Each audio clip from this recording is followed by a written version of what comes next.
Hello, my name is Bengal.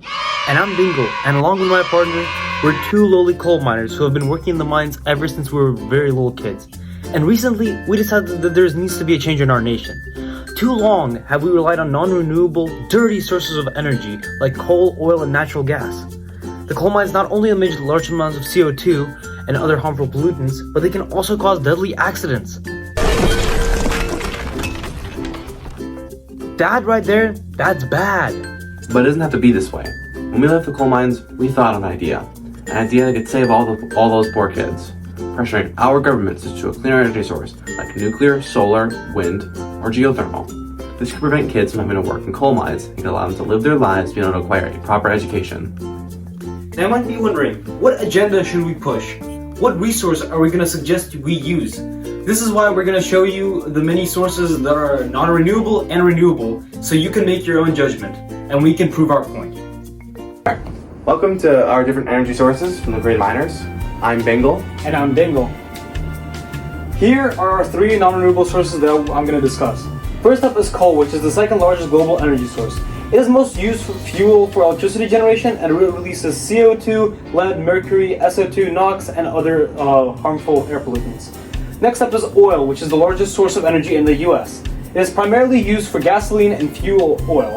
It releases CO2 and damages the environment through mining. It also can damage the environment through oil spills, which can kill millions of different organisms in the oceans. And finally, it's natural gas. Its primary use is for heating, cooking, and industrial processes. Even if it's the cleanest fossil fuel out of the three, it still releases a large amount of CO2, which is why we want to diminish its use. Alright, this is our renewable sources. These are sources that can be used endlessly and we cannot get rid of their supply. There are three ones we're going to talk about, and these all apply to the NC specifically. There's solar, which can be used basically anywhere. It harnesses the sun's power using photovoltaic cells to generate electricity.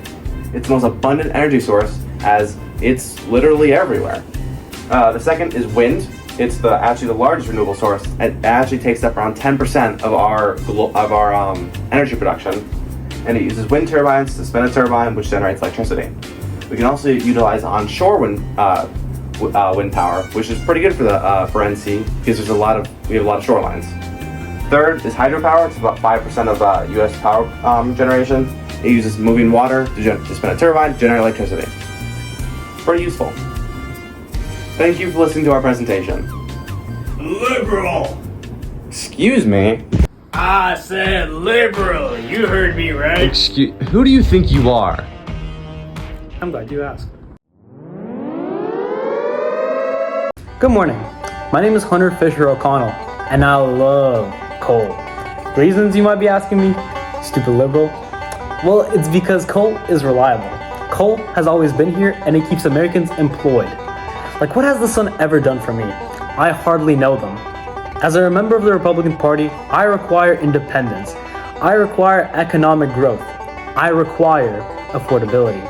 Though these innovations are so great and magical, I just don't see myself changing my ways. Excuse me. I'm Chrissy Sissington Lissington III. And shut up, I think you need to take this very strongly worded letter and give it to your governor. I think that Mother Nature is very nice, and we should do our best to protect her. Employment won't even miss that. I'd rather go to protests and accomplish absolutely nothing, because Congress isn't even in session the time I go. As a member of the Democratic Party, I feel it necessary to enforce government mandates on all Americans in order to mitigate climate change and make sure the environment is taken care of. You might have noticed something. Both sides are absolutely atrocious at fighting their point. This is why we must be able to find a middle ground. We need a solution that will replace non-renewable energy sources at such a pace that unemployment in the United States will still be stable. This is why we reference Mark Z. Jacobson in our solution of transporting North Carolina into a 100% renewable state. He recommends the main integration being through wind and hydropower near North Carolina's coast because of its advantageous geographical location. We plan to reach out to politicians such as Frank Pallone, who is the ranking member of the House Energy and Commerce Committee.